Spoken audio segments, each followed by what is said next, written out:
ka-fam! This is your Mimi Shane again. Welcome back to our YouTube channel. For today's video po, pag-uusapan po pa rin natin si Popo Live of 2025. At ang topic natin ngayon, kung ano po ba pwedeng gawin habang nagsusolo live or habang nagtataskip. Pwede po ba kumakain dito? Pwede po ba umunguya dito? Pwede po ba nagsumasayaw dito? Or ano pa ang pwede natin gawin? So bago natin pag-usapan yan, don't forget po to like and share our YouTube channel and hit the notification bell po muna para po ma-notify po kayo once may mga new videos po akong i-upload. Thank you so much mga kapal!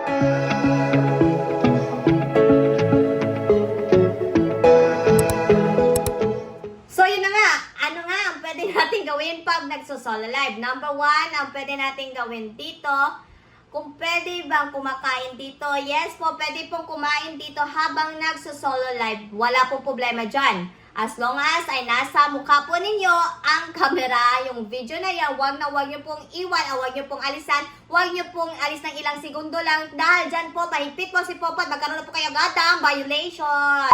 Pangalawa po dito ay pwede po kayong mag-mute or pwede po kayo magkaroon ng background music. Nasa inyo po yan. Depende po yan sa inyo. Hindi po sa pilitan dito. Wala po mga viewers dyan. Depende po yan kung mayroon pong naliligaw ng mga viewers dyan. Ang importante po talaga dito, kayo po ay makapagtapos ng task sa inyong solo live at makuha po ninyo ang inyong rewards. Ganun po. Yun po ang importante dito, okay?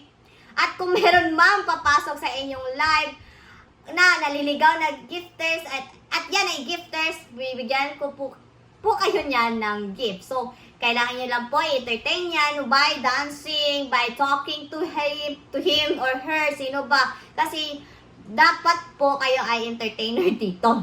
Hindi po ibig sabihin na entertainer, mahubad na po kayo ha. Sayaw po, pwede po kayong sumayaw, pwede po kayong kumanta, lalo na po kapag magaling po ang boses ninyo. So, go na po. Kumanta na po kayo. Pangatlo po dito ay pwede po yung gawin habang nagsusolo live ay pwede po kayong manood ng TV ninyo or mga ano pa po diyang maglaro po kayo, pero as long as nakatutok pa rin po sa inyo ang inyong camera habang nagsusolo live. Okay? Walang problema po yan, okay? Basta as long as talaga nakatutok pa rin po sa inyo ang camera. So, yun na nga po, pang-apat po na pwede nyo itong gawin dito ay pwede po kayong kumantawan sa maganda at meron pa kayong golden voice, why not? At pwede din po kayong sumayaw, pero hindi po yung nakahubad na pagsayaw ha, yung parang ibang pang-GRO na. Basta mag-solo live po kayo dito, ma-entertain nyo lang po yung mga viewers ninyo kung meron man. At ano pa nga pwede natin gawin? Panglima po dito ay pwede po kayong gumawa ng paperworks ninyo once na nasa office kayo or may ginagawa kayo sa inyong school.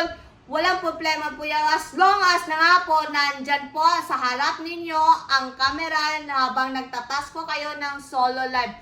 Wala pong problema yan. Hindi po kayo mag-punishment dyan. Wala po kayong violation. As long as hindi po ninyo inalis ang mukha ninyo sa inyong camera at hindi po kayo umalis dyan sa inyong inuupuan or ano po ba ang ginagawa ninyo. Yun po talaga importante dito hanggang sa matapos ninyo ang inyong solo live. So, yun lamang po ang mga dapat ninyong gawin dyan sa inyong pagsusolo live. Pero kapag kayo po ay new user at ginagawa yung po ninyo yung 7 days na promo ni Popo Live App, nasa description box po ang link or nasa comment section po, nasa description box po ang mga rules na di dapat gawin at dapat gawin sa pagsusolo live ng mga new user dyan, na ilalagay ko rin po sa comment section yan.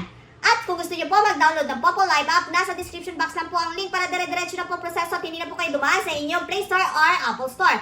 At kung gusto niyo po maging sub-agent ko, ang Team Mimi, nasa description box na din po ang link at ito po ang aking ID number kung gusto niyo po maging host ko at may meron po kaming mga pa-welcome gift dyan. As long as po kayo po ay mag-chat sa amin at magpakilala na kayo po ay new member, makikita din po namin kung kayo po ay nagsasabi ng totoo, i-check po namin sa aming system.